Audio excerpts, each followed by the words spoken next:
My cop wife used her access to protect her drug dealer AP, so I made sure she lost everything. What would you do if you discovered that the person sworn to uphold the law was breaking it in the worst way possible?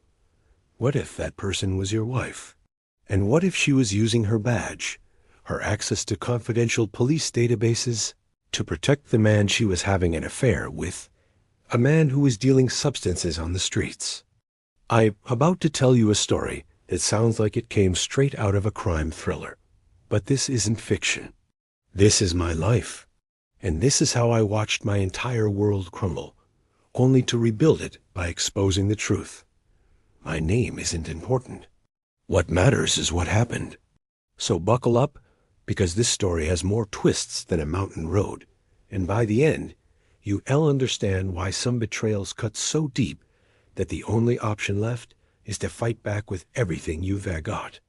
Let me take you back to where it all started. 6 years ago, I thought I had everything figured out. I was 32 years old, working as an operations manager at a logistics company. Good job, decent salary, stable life. But the crown jewel of my existence was my wife, Sarah. Sarah wasn't just beautiful. She was driven, passionate, and dedicated to making the world a better place. Or so I thought. She'd been a police officer for 8 years when we met, and honestly, that uniform did something to me. But it wasn't just the uniform. It was the way she carried herself, the confidence, the sense of purpose. We met at a community barbecue. I was there with my buddies. She was there with her partner from the force. We locked eyes across the park, and I swear it was like something out of a movie. I walked up to her, made some dumb joke about whether she'd arrest me for stealing her heart, and instead of rolling her eyes like she should have, she laughed. That laugh, God, I can still hear it. We dated for 2 years before I proposed. Took her to the beach at sunset, the whole 9 yards. She said yes before I even finished asking the question. We got married in a small ceremony with close friends and family. Her colleagues from the department were there, all in their dress uniforms. I remember feeling so proud to be marrying someone who served and protected our community. The first 4 years of marriage were honestly great. Sure, we had our issues. Her schedule was unpredictable. Night shifts, emergency calls, the stress of the job. There were times when she'd come home, and I could see the weight of what she'd seen that day in her eyes. But we worked through it. We communicated. We supported each other. Or at least, I thought we did. Things started changing about 18 months ago. Little things at first. Things you could easily explain away if you weren't paying attention. And I wasn't. Not really. I was busy with work, dealing with my own stress, and I trusted her completely. Sarah started working longer hours. She'd come home later and later, always with an excuse. Extra paperwork, department meetings, training sessions. She picked up more night shifts. Her phone became an extension of her hand, and she'd guard it like it contained nuclear codes. I remember one evening, about 14 months ago, I walked into our bedroom while she was in the shower. Her phone was on the nightstand, and it buzzed. I glanced at it out of habit. The message preview showed a name, Marcus. The text said, "Can't wait to see you tonight." My stomach dropped, but then I rationalized it. Marcus could be anyone. A colleague, a friend. We'd talked about trust, about not being the jealous type. I pushed the feeling away. But the seed was planted. I started noticing more things. She became distant, distracted. When we had dinner together, which was becoming increasingly rare, she'd be somewhere else mentally. The intimacy between us dried up like a desert. We went from making love a few times a week to maybe once a month, and even then, it felt mechanical. I tried talking to her multiple times. "Sarah, is everything okay? You seem distant." She'd always have an answer ready. Work stress. A difficult case. Someone at the department was causing problems. She'd kiss my forehead, and tell me she loved me, and I'd believe her because I wanted to. Then came the night that changed everything. It was a Thursday evening, about 10 months ago. Sarah had called saying she'd be working late again. Some big operation, she said. Couldn't talk about it. I was home alone, mindlessly scrolling through streaming services, when I realized I'd left my laptop charger at work. I decided to use Sarah's laptop. She'd never minded before. We had each other's passwords. Nothing to hide, right? I opened her computer, and it was already logged into her email account. I was about to navigate to the browser when I saw it. An email notification popped up. The preview was enough to make my blood run cold. Last night was amazing. Can't stop thinking about you. Delete this. My hands started shaking. I clicked on her email. There were dozens of messages. Hundreds, maybe. All from someone named Marcus Washington. And as I read them, my entire world disintegrated. These weren't just affair messages. They were detailed, explicit, and they went back over a year. But that wasn't even the worst part. The worst part was what I discovered when I kept digging. There were emails discussing business. Marcus talking about shipments and deliveries. Sarah responding with information about patrol routes. Police surveillance schedules. Upcoming operations. She was feeding him intelligence. My wife, a sworn police officer, was actively helping someone avoid law enforcement. I felt like I was going to vomit, but I kept reading because I needed to know the full extent of it. In one email, Marcus mentioned how a close call had been avoided because Sarah had warned him about an operation in the East District. In another, he thanked her for checking the system to see if a particular address was under surveillance. She'd used her access to the police database. The very tools meant to catch criminals, she was using to protect one. And she was sleeping with him. I want to tell you I immediately confronted her. That I screamed and demanded answers. But I didn't. Something inside me clicked into a different mode. Maybe it was shock. Maybe it was survival instinct. But I realized that if I confronted her then, she'd deny everything. She'd delete the evidence. She'd spin it somehow. I needed proof. Undeniable, concrete proof. So I became a detective myself. I spent the next 2 weeks gathering everything I could. I took screenshots of every email. I documented every text message I could access. I created an encrypted folder on a cloud drive that Sarah didn't know about and uploaded everything there. But I needed more. I needed to understand the full scope of what was happening. I hired a private investigator. It cost me $3,000 up front, money I pulled from a separate account Sarah didn't know about. My guy, let's call him Ray, was a former cop himself. When I told him what I suspected, his face went dark. If a cop is protecting a dealer, he said, this isn't just about an affair. This is corruption. This is serious prison time. Ray got to work. He followed Sarah on her late nights. He tracked her movements. He identified Marcus Washington through the email address and did a background check. What he found was damning.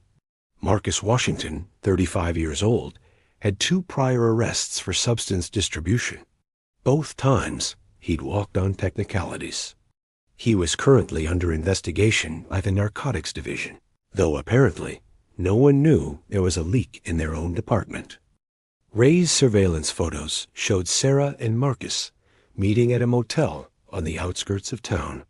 3 times in 1 week alone, he photographed them kissing in the parking lot, photographed them going into the same room. But Ray also witnessed something else. He saw Sarah meeting with Marcus in public places, restaurants and coffee shops, where they'd sit with phones and tablets out. In one video Ray captured from a distance, you could see Sarah showing Marcus something on her phone.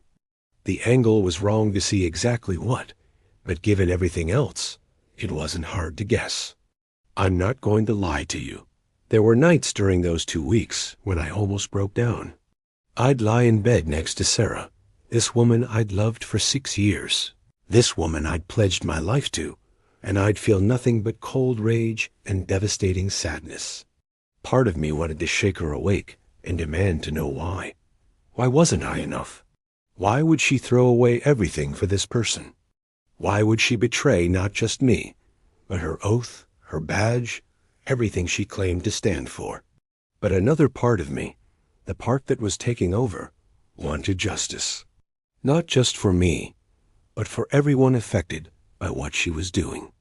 Every person Marcus might have sold drugs to. Every family destroyed by substance abuse. Every cop putting their life on the line while one of their own was stabbing them in the back. I had to keep up appearances. I'd kiss her goodbye in the mornings, ask about her day, pretend everything was normal. It was the hardest acting job of my life. Several times she'd look at me strangely, asking if I was okay. I'd blame work stress. The worst moment came when she tried to initiate intimacy one night. I couldn't do it. I made an excuse about being tired. She seemed relieved, actually. That's when I knew for certain that her heart was completely somewhere else. After 3 weeks of surveillance and evidence gathering, I had a decision to make. I could take what I had to the police department, but there was a risk. Sarah might have allies there. People who'd warn her. The evidence might disappear. And I'd learned enough about police culture to know that sometimes they protect their own even when they shouldn't. So I went bigger. I went to the FBI. I researched and found the local FBI field office's public corruption unit. These are the people who investigate dirty cops. I called and made an appointment, saying I had information about police corruption involving narcotics trafficking. 2 days later, I sat in a bland conference room with 2 special agents. I'll call them Agent Martinez and Agent Cole. I brought everything. Printed emails, screenshots, Ray's surveillance photos and videos, bank statements showing unexplained deposits into Sarah's account that I'd discovered, likely payments from Marcus. I laid it all out on the table. Then I sat back and watched their faces change from professional interest to serious concern to barely concealed anger. Agent Martinez spoke first. "Mr. Johnson, do you understand the severity of what you're showing us?" I nodded. My wife is using her position as a police officer to protect a narcotics dealer she is having an affair with. She's accessing confidential databases to feed him information. She's compromising active investigations.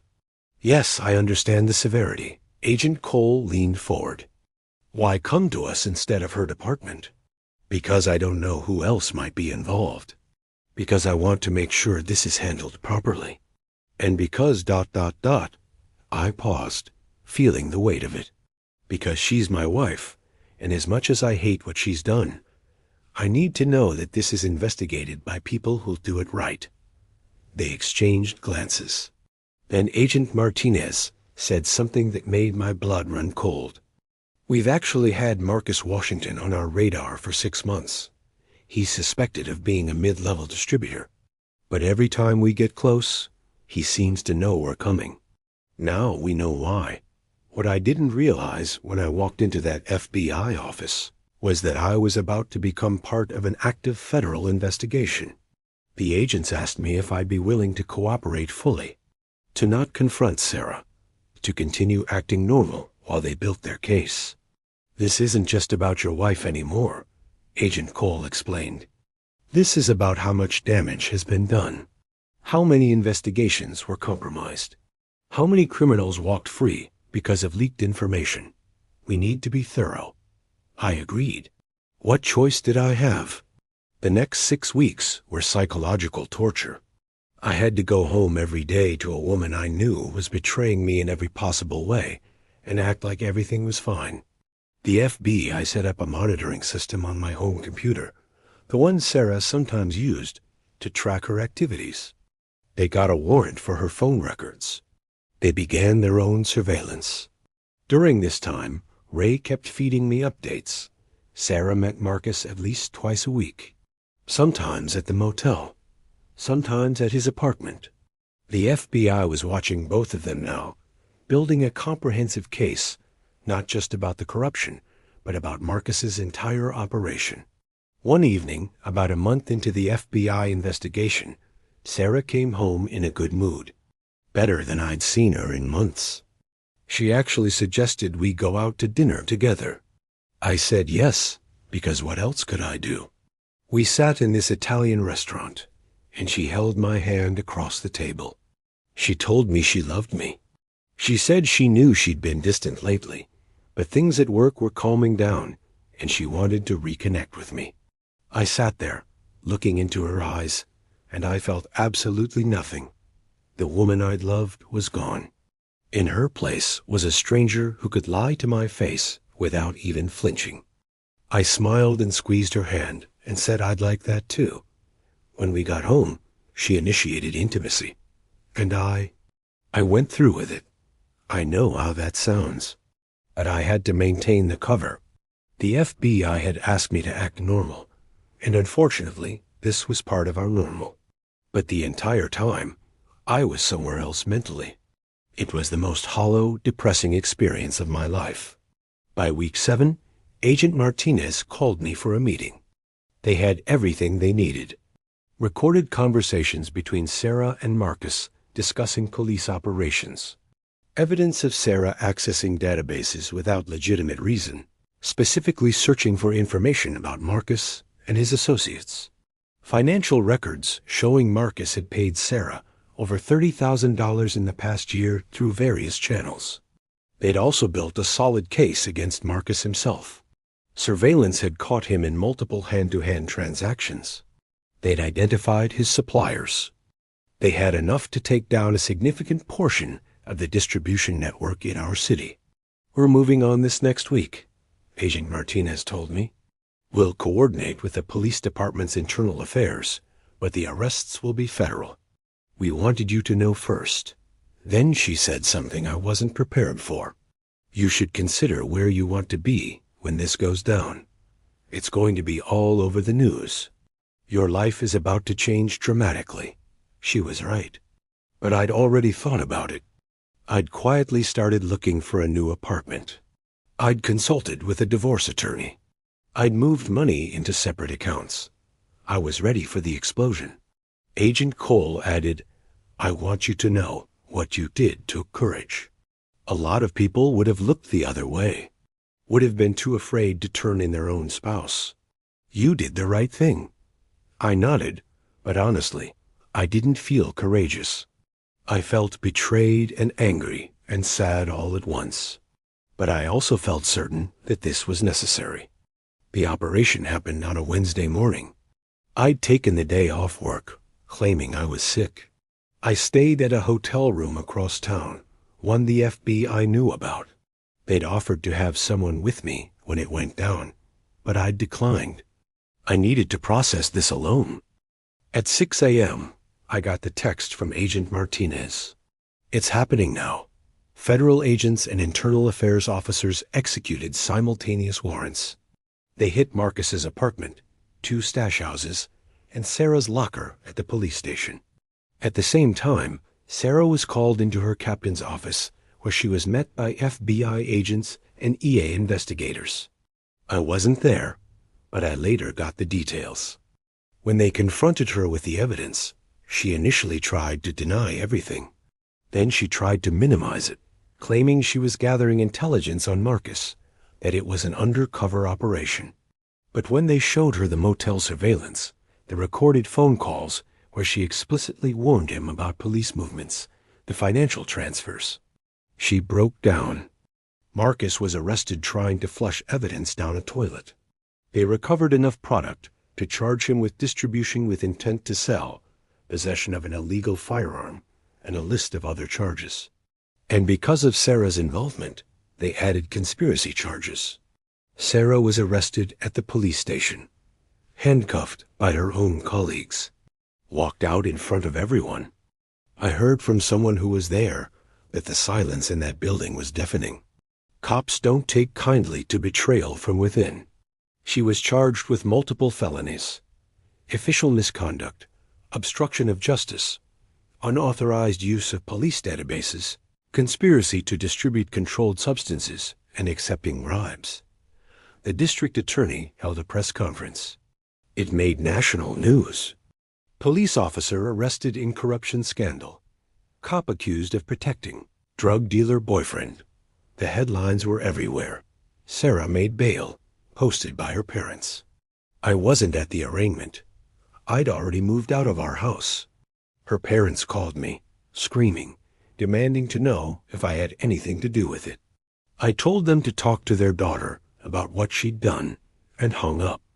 She tried calling me probably 50 times that first day. I blocked her number. She showed up at my new apartment. I didn't open the door. She sent emails begging me to talk to her, to let her explain. I forwarded them to my attorney and deleted them. The truth was, I had nothing to say to her. What explanation could possibly justify what she'd done? What words could repair the destruction of not just our marriage, but her entire career, her reputation, her freedom? I filed for divorce immediately. No fault wasn't going to cut it. I filed on grounds of adultery and criminal misconduct. My attorney said it was one of the most straightforward cases he'd ever seen. The discovery phase of her criminal trial revealed even more than I'd known. She'd been having the affair for nearly 18 months. She'd compromised at least 7 different investigations. 3 known dealers had walked free because of her interference. The department had to review hundreds of cases she'd been involved with. Marcus took a plea deal. 15 years in federal prison. Part of his deal included testifying against Sarah. Sarah's trial took place 8 months after her arrest. I attended every day, sitting in the back of the courtroom. I needed to see it through. The prosecution was thorough. They presented the emails, the surveillance footage, the database access logs showing every time she'd illegally searched for information about Marcus or his associates. They brought in experts who testified about the damage done to ongoing investigations. Marcus testified via video link from prison. Watching him describe their relationship, hearing him matter-of-factly explain how Sarah would tip him off about police operations, it was surreal. He showed no remorse. She was a tool he'd used, and he admitted it freely. Sarah's defense tried to argue that she'd been manipulated, that Marcus had groomed her, taken advantage of her. They painted her as a victim. But the prosecution destroyed that narrative by showing that Sarah had been the one to initiate many of the database searches, that she'd actively sought out information to give to Marcus, that she'd accepted money for it. When Sarah took the stand in her own defense, I watched her closely. She cried. She said she'd made terrible mistakes. She said she'd gotten in over her head, but she never once took full responsibility. It was always about how Marcus had manipulated her, how she'd been under stress, how she'd lost her way. She never once looked at the section where I was sitting. Maybe she didn't know I was there. Maybe she couldn't face me. I'll never know. The jury deliberated for less than 4 hours. Guilty on all counts. 2 months later, Sarah stood before a federal judge for sentencing. The prosecutor asked for the maximum, 15 years. Sarah's attorney asked for leniency, citing her years of service, her previously clean record. The judge was a woman in her 60s who'd seen it all. Before announcing the sentence, she spoke directly to Sarah. You took an oath to serve and protect.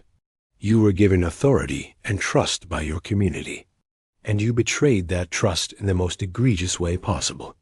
You didn't just commit adultery. You didn't just have an affair. You used your position to protect a criminal, endangering the public and compromising the integrity of law enforcement. The badge you wore wasn't just jewelry. It represented something greater than yourself, and you treated it like it meant nothing. The judge sentenced her to 12 years in federal prison. Sarah collapsed in tears. Her mother wailed from the gallery. I sat there feeling ... empty. Not victorious, not happy. Just empty. The divorce was finalized a month later. She didn't contest it. Her parents tried to claim she deserved half of everything. My attorney laughed them out of the room. Given her criminal conviction and the circumstances, she got nothing. The house was sold. I kept the proceeds. She was responsible for her own legal debts. I also found out during the divorce proceedings that Sarah had taken out a secret credit card and racked up over $40,000 in debt, likely spending money on Marcus or their affair. I made sure that debt stayed with her. It has been almost 2 years now since that Thursday night when I opened Sarah's laptop and discovered the truth. 2 years since my life imploded and had to be rebuilt from the ground up. I'm not going to pretend it's been easy. For months after everything went down, I was in therapy twice a week. Trust issues don't even begin to cover it. I had nightmares. I'd wake up in the middle of the night, my mind racing through everything, wondering if there were signs I'd missed earlier, wondering if I could have prevented it somehow. But slowly, with help, I started to understand that none of this was my fault. Sarah made her choices.